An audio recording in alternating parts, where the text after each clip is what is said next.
Hi guys, and welcome to my review of the Hidizs MS3.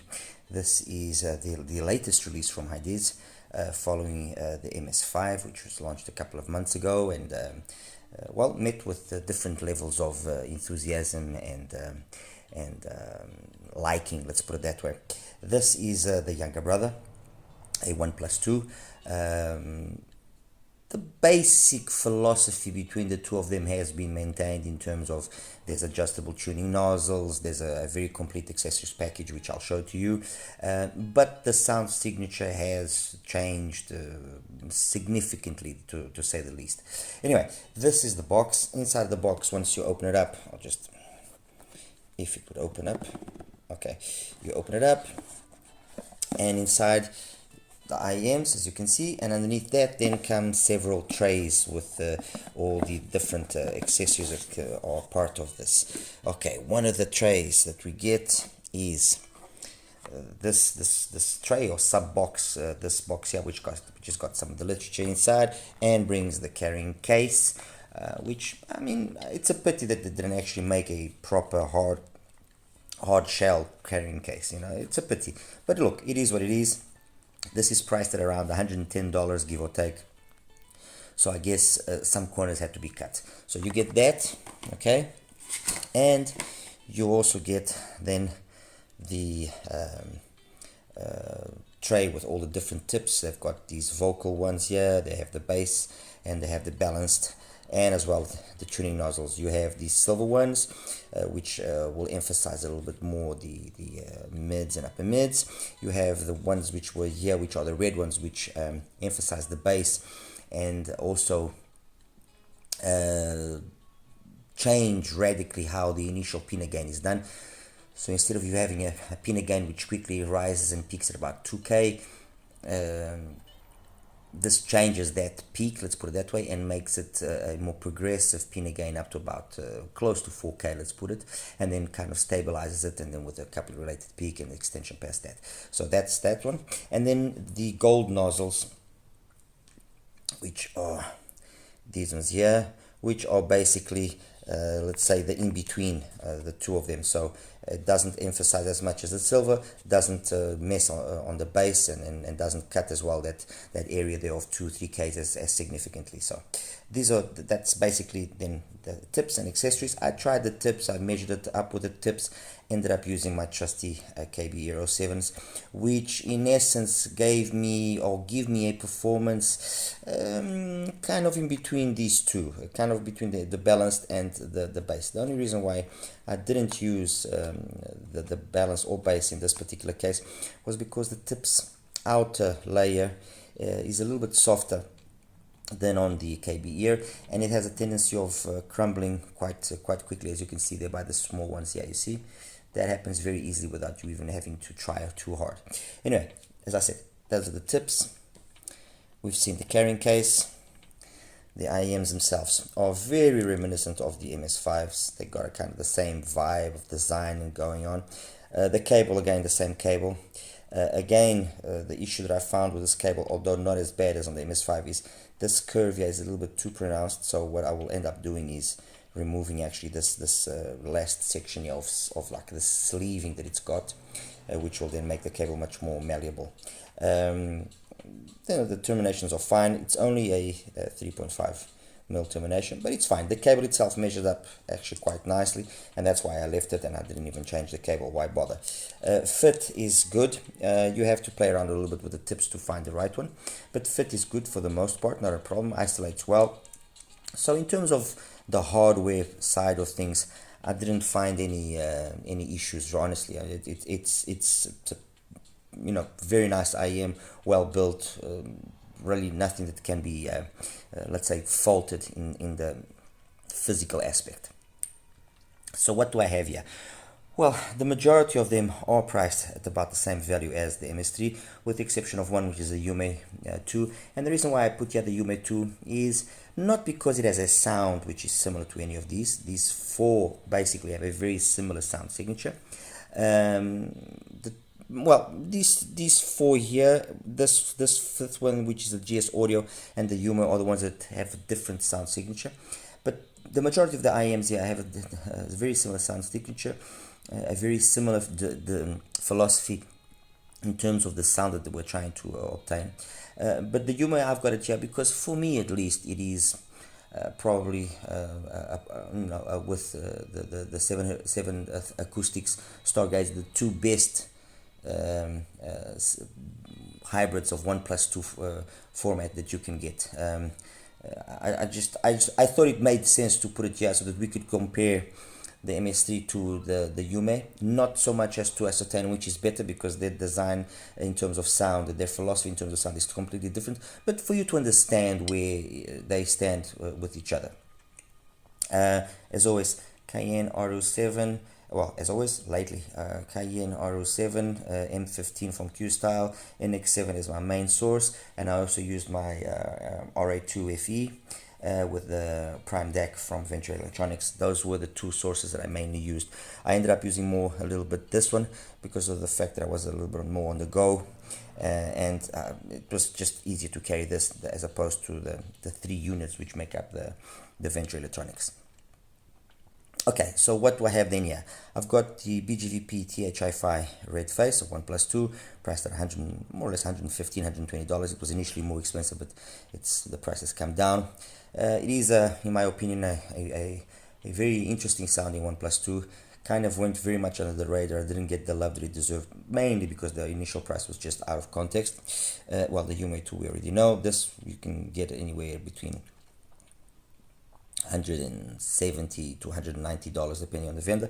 The MS3 obviously. Next to that is another IM which is not very much spoken of and also hasn't gotten a lot of love, which is a Wizard, the HE3AL, which is a 1+2.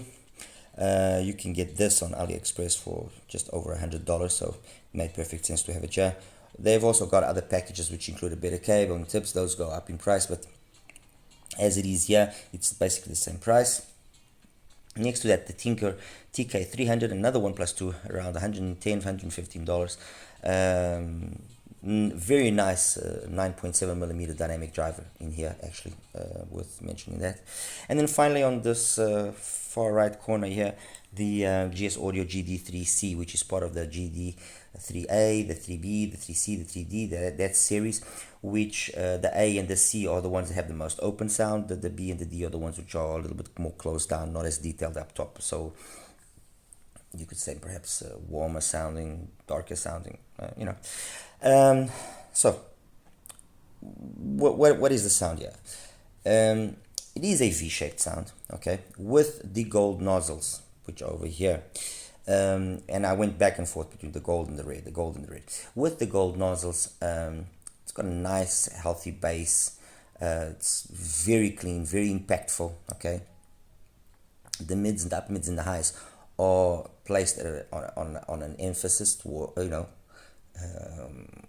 with relation to the bass. What that means then is that you have a very open sound, very dynamic, but there's, for me personally, there's a little peak there centered around 5K, which on some songs can be just a little bit too overwhelming, okay. It never got to the point of being aggressive or anything of the sort, but Jeff Ryan's Up and Up, for example, the sax, it was there. It was right on the edge. And that was one of very few. For the majority of the rest of the songs that I listened to and the auditioning that I did, I cannot honestly find any major fault. Yes, it has its strengths and it has its weaknesses. Male vocals perhaps a little bit more recessed as compared to female vocals, but nothing that's too overwhelming. In terms of its technicalities, nice soundstage, nice imaging, good detailed retrieval, good resolution. So again, nothing that at least if you then also consider the fact that we're talking just roughly above $100, you cannot truly find a major fault when it comes to the technicalities of it. The highs are clean, detailed, but they have a sense of sometimes losing a little bit their posture. They become a little bit less polished than what ideally would be the case. The mids, as I said, they are for the most part, well reproduced, except for that little peak there around 5K, which for me bugs me. But like I said, on just one or two songs, nothing major. If there is not a fault, but the timbre and tonality is not the timbre and tonality of let's say a more audiophile orientated IM, but by no means is it also wrong. It's fine. I enjoyed it because let's put it, it's like I usually say, it is a colored IM, but it's a colored IM that has been tastefully done. Okay, so and then coming down into the bass, yes, there is a strong bass. Yes, it does bleed a little bit into the mids, but it's nothing that I personally consider a deal breaker, and it actually helps in making the overall sound presentation of the MS3 I'm trying to find the word here, engaging, let's put it that way. It is engaging, and yeah, that basically covers it. Okay, as compared then to these, as I said, these four, the THI-5, the Wizard, and the TK300, they all have this kind of very more V-shaped signature. Okay, these two actually have a very similar signature with the gold nozzle. I'll get into the red nozzle just now, I haven't forgotten. They do have a very similar signature. However, because this one here, that level of energy across the mids, the upper mids and treble has been lowered slightly, it doesn't sound like I said on the MS3. You don't get that occasional lack of that polish in the highs, first, and second, you also don't that peak around the 5K as well is way more subdued. Or not as noticeable. Let me just make perfectly clear, when I say about these peaks and when I talk about this is really minor things, because the truth is this is an amazing sounding IEM that I think that will please way more people than it pleased the MS5.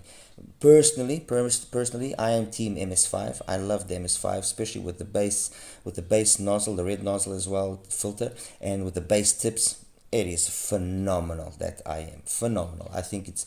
I honestly think that a lot of the people that encountered issues with it being too forward in the treble and too sparkly, too energetic, too overly energetic, I think maybe some of those people that found that problem really didn't give it a genuine try to tip roll a little bit more and play around. That's my honest opinion, because even in the let's say the worst case scenario, the MS5, I didn't find it to be as aggressive as some people kind of portrayed it. It was kind of portrayed as being really aggressive in the upper mids and highs, and you couldn't really listen to it, and I didn't really consider that. The MS3 is the complete opposite. It's an IM that you will enjoy for sure. It's a very easy to like IM. The only issue, like I said, is that energy there at 5K, that if you are sensitive to that, pay attention.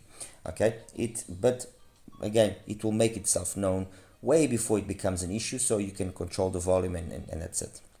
The THI-5 is darker sounding than the MS3, not as detailed. That's very noticeable. The bass also, although very good, it's a little bit more sluggish, so it's not as a clean drum hit as you get on the MS3. The MS3 in that aspect is again substantially superior. Where the THI-5 perhaps edges out the MS3 is in terms of its timbre and the tonality. It sounds a little bit more organic. I'm not even going to say that it sounds more musical, because this is very musical as well. It just sounds more relaxed overall, although being V-shaped signatures, and a less a more easy to live for a long period of time in listening than the MS3. The MS3 otherwise in the rest of the departments, be it the technicalities, be it in its detailed retrieval especially, it completely beats the THI-5. Compared to these ones, I'll leave the UMF for last. Compared to these ones, Tinker TK300, very much the same situation that happens there with the THI-5, although I found the bass here to be a little bit stronger, and so by being a little bit stronger, what this does is that it has the effect of that perceived peakiness at around 5k to be quite subdued. And the reality is the TK300 is a very nice sounding IM, very nice sound. It's got this bullet style shape, as you can see, but it's a very nice style, a very nice sounding IM, very capable. This is not an IM for those that are wanting the ultimate in audiophile reproduction, no, but it's a fun, engaging, well executed V signature with, again, very little or very few flaws that are, I think, worth mentioning. The HE3D the HE3AL from Wizard. It's in essence basically the MS3, just more relaxed in the mids, upper mids, and treble. So really no need for me to elaborate too much there. And then over here, the GD3C. This was for a long time, and ultimately it will still be my rec for a 1+2 if that's what you want. This costs around $100. Sometimes it comes down a little bit more. But for $100, what you get is this very beautifully built shell, nice face plates. It's got a nice, although simple, but it's got a nice and bit simple array of components inside. Decent enough dynamic driver, BEAs as well. The sound is very relaxed in the bass, very relaxed in the bass, very relaxed in the mids. It's only real but its only real flaw that I can think of, again, is this energy around the 5k area, like on the MS3, that sometimes can just be a little bit too much depending on what song you're listening. So especially if it's saxophones and sax solos, it can get a little bit on your nerves. The Wizard, just worth mentioning as well, it's been around for a long time, and sometimes I'm actually surprised why not much more has been said about it, because it is, I mean, they all sound really nice. Let's make that perfectly clear. All of these IMs sound very nice. Different aspects here and there, but overall the sound that it produces is amazing. Out of the whole bunch, the one that's the most, probably you could say, considered audiophile correct is the Yume 2, and I'm not getting too much details about it. I love it. I just love the way it reproduces music across the board. It's very coherent, very correct. The BAs, both the Sony and the Knowles that it's got, they've been perfectly matched with the dynamic driver, and it sounds flawless. The truth is that. Okay. Back to the MS3 with the red nozzles, which are currently here. And as I said earlier, it makes that pinna gain much more smoother. It lowers the volume energy across the board of the mids, upper mids, and treble, and makes for an IM that also it gets a little bit of a bass boost. Which it makes for an IM that, although it loses out in its technical abilities compared to its stock gold nozzle, because the stock gold nozzle does allow it to showcase its technicalities. With the red nozzle, those technicalities, they take a blow, especially in terms of overall detail retrieval and sense of space, sense of let's say, soundstage. The rest, however incredible it might seem, the rest is faultless. And I actually ended up spending more time with the red nozzles than I did with the gold. The fact that I lost that little bit of detail was a pity, but I gained a different texture in the bass, a different energy in the bass, which I consider to be very gratifying. And I mean, like I said, there's really not a lot that I can falter on the MS3. Truly, there's really not a lot that I can falter. The only thing that is worth mentioning is if you are sensitive to that area there, like I said, of the 4 to 5 and a bit kilohertz, then just make sure that you choose your tip carefully. I did find as well that if I inserted it deeper, that issue no longer was as prominent. However, with the smaller tip, it just wasn't able to fit it and to keep it there. And that's it, guys. I mean, basically, I think I've said everything. The red nozzle, in my opinion, which is the base nozzle, ends up being the nozzle that I prefer ultimately, because of that organicness in the sound that is gained. It kind of gains this vibe of a sound like you get from some Penon and ISN IEMs. So it gains that nice lush bass sound.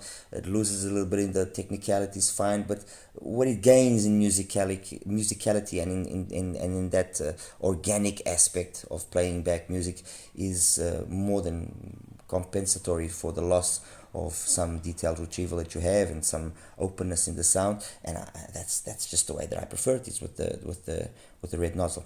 And that's it. I'll show you now the graphs and we'll wrap it up. All right, you take care. Hi guys, and welcome up to the graph section for the Hidizs MS3. These are the three graphs with the three different settings, or well, nozzle being used. Let me just take away here some. So the gold nozzle is this graph that you see.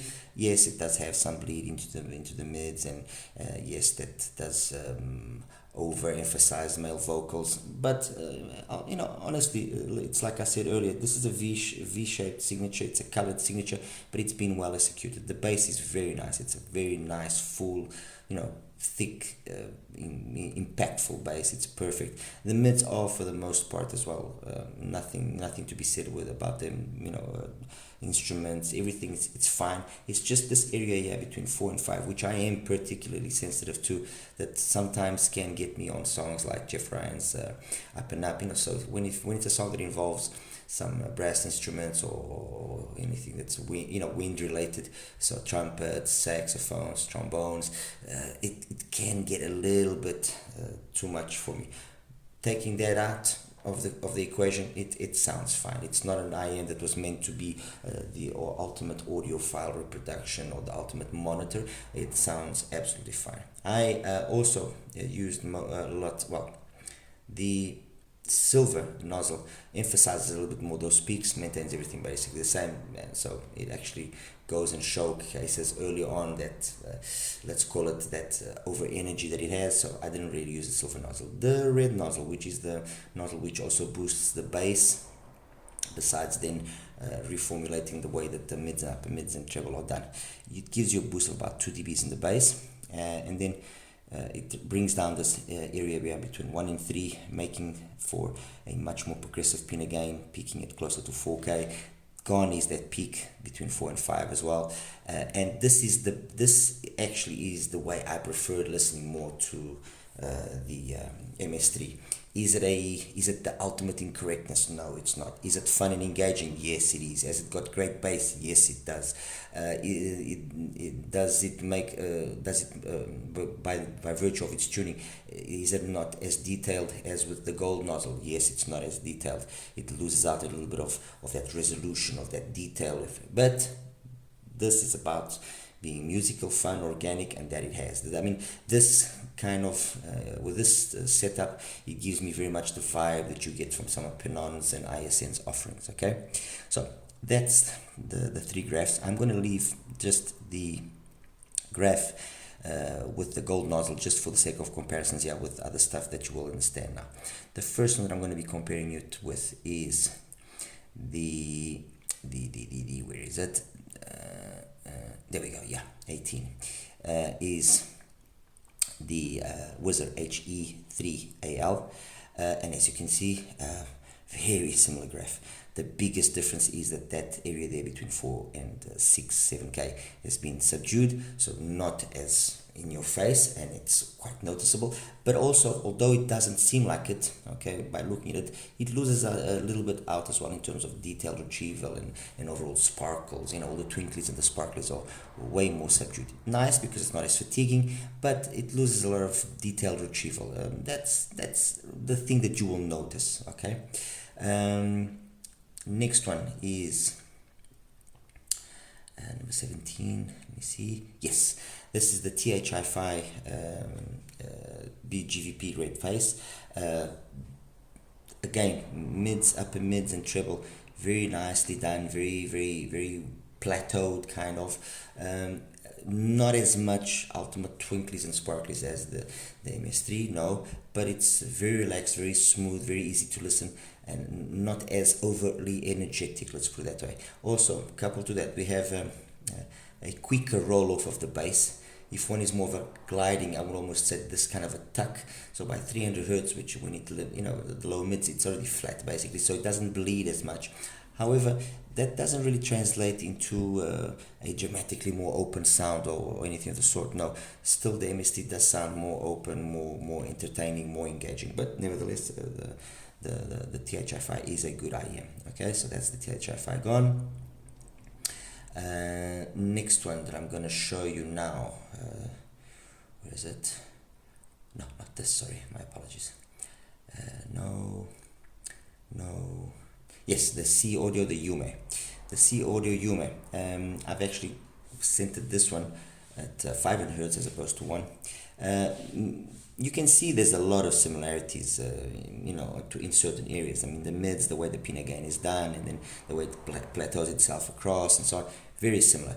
The biggest differences are that because you don't have that mid bass bump, okay, as on the MS3, the bass here sounds way cleaner, way more detailed, and that whole area of the mids, upper mids, and treble just open up completely different. So it is as detailed, if not more detailed than the MS3, but without having that harshness that sometimes I encountered. Okay, it doesn't have that over energy. Everything is very smooth, very relaxed, but energetic enough to be fun. If that kind of makes sense, what I'm trying to say. Anyway, that's that one. And then finally, the GS Audio, the GD3C, which again has got that more well executed bass. It glides more gently, no bleed per se, and then there is some reminiscence here. The way that the pinna gain is done, kind of similar, just peaks a little bit lower and further on. Then you also have that area there between 4 and 6K being a little bit overly emphasized, and on certain songs again, like things with sax and trumpets and so on, it could be a little bit too intense, but again, nothing really offensive. The GD3C still stands as one of my regs for a 1+2 at around $100. If you want a nice solid 1+2, this is definitely an IEM that I will still recommend. And that's it. Oh, finally, just for the sake of comparison, here's the graph of the MS5 with the bass nozzle filter and the bass tip, and I just I think it's a phenomenal IEM. I genuinely think it is a phenomenal IEM. Oops, sorry, I've got here the wrong one to compare it with. It's this one we want to compare it with. With the gold nozzle, the MS5 is very different sounding. When we, however, put the other nozzle, the red nozzle, that changes things a little bit more, makes it a little bit more interesting. I just need to change the color here. Let me put it blue. Yeah, blue. It doesn't sound as bloated or as thick in the bass as the graph would first of all want you to believe, and then the similarities here are quite equal. I mean, the way that the mids, upper mids, and treble is done is very similar on the two. What then you do notice on the MS5 as compared to the MS3 is more sense of soundstage, more sense of grandness of sound. That's the thing that absolutely just seduces me every time on the MS5, and that's why I prefer it. So that's it, guys. I mean, that's basically it. Just one last time, the graph of the MS3 with the red nozzle, with the gold nozzle, with the silver nozzle. As always, any questions, please ask, and don't forget to like and subscribe, of course. All right, you take care now. Bye-bye.